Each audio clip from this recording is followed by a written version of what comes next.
Hello, thanks for joining me. I'm Alene. I'm a jewelry designer. My studio is here in Arizona, and as you can probably see by everything in the back here, it's also a garage, but we have it insulated and heated and air conditioned because I live in Arizona. So it works out great. I take up about half of the garage with all of my paraphernalia. But today I want to talk about another new gem to me that I discovered that now I'm in love with. Again, a new gem, but I guess that's what keeps life interesting. This one is called moss agate. Now, I'm going to focus on specifically some that I've gotten from Indonesia, but I'll give you a little bit of overview of moss agate in general so you have an idea. First of all, it is a quartz.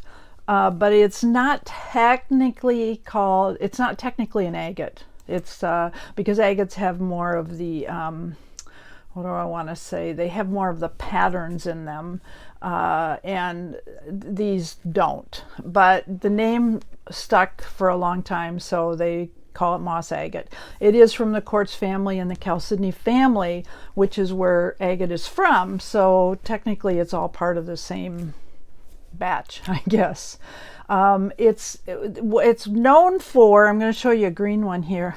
It's known for, it looks like little forests, or sometimes some of the pieces I've got actually look like they're from the bottom of the sea, because it's got all of these. Let's see, I guess either side looks pretty good. I'm going to show it to you with light behind it because you'll really see it well. You can see all the differences in the color. You'll see a lot with the greens, and these are found in a lot of different places. You'll find them in India, actually even in the western United States, and some of the South American countries, Brazil, I think, and Uruguay both have them.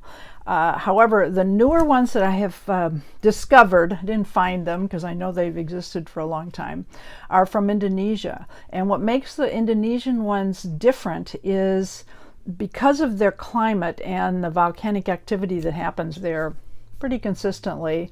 They have more iron in their water, I guess, and in their earth, and so it produces a reddish color to this. So this is a natural piece right here that I got.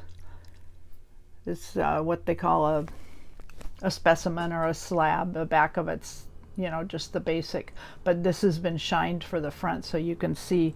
I don't think the light's going to help that because the back is opaque, but you can see all of the reddish colors in there, and I'm going to show you a little more detail on some of them, but you can see all the reddish colors in there. It's so beautiful.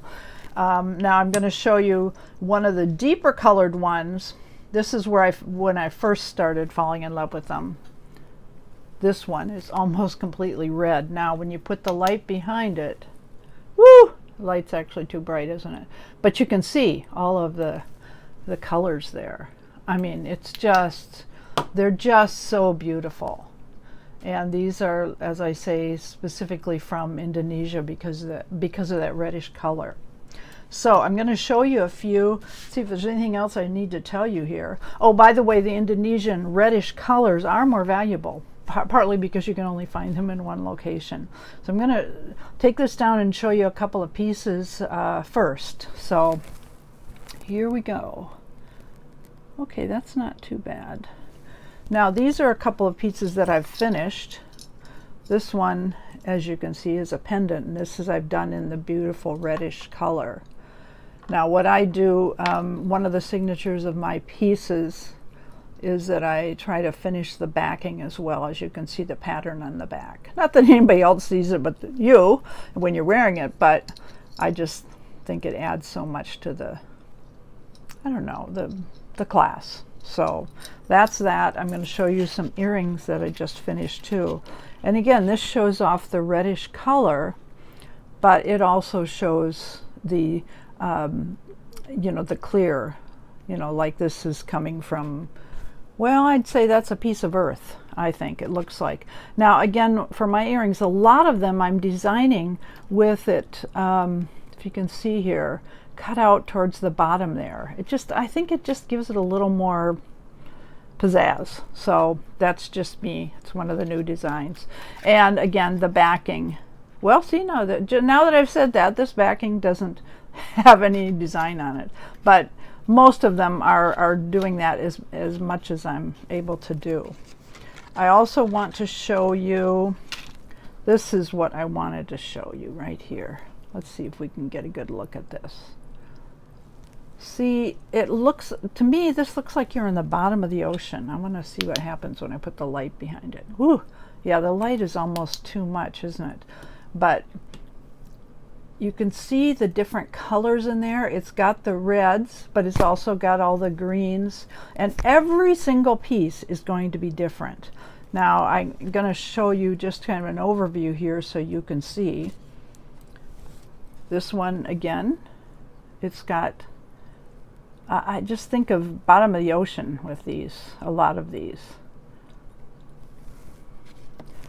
But every one of them is going to be different. Here's another pair that will eventually be an earring. Whoa! Oh, don't break them. That will be earrings with the beautiful greens. Oh, and here's another piece I finished too. And this one, again, this is the reddish moss, but it also, you see a lot of the clear in there. And this one I also finished the same way, where, of course, the finished back, but then also it's got just a little bit stuck out. It's not enough that it's going to harm the gem, but it just gives it a little, I don't know, pizzazz is the best word I can think of. I just like designing that way.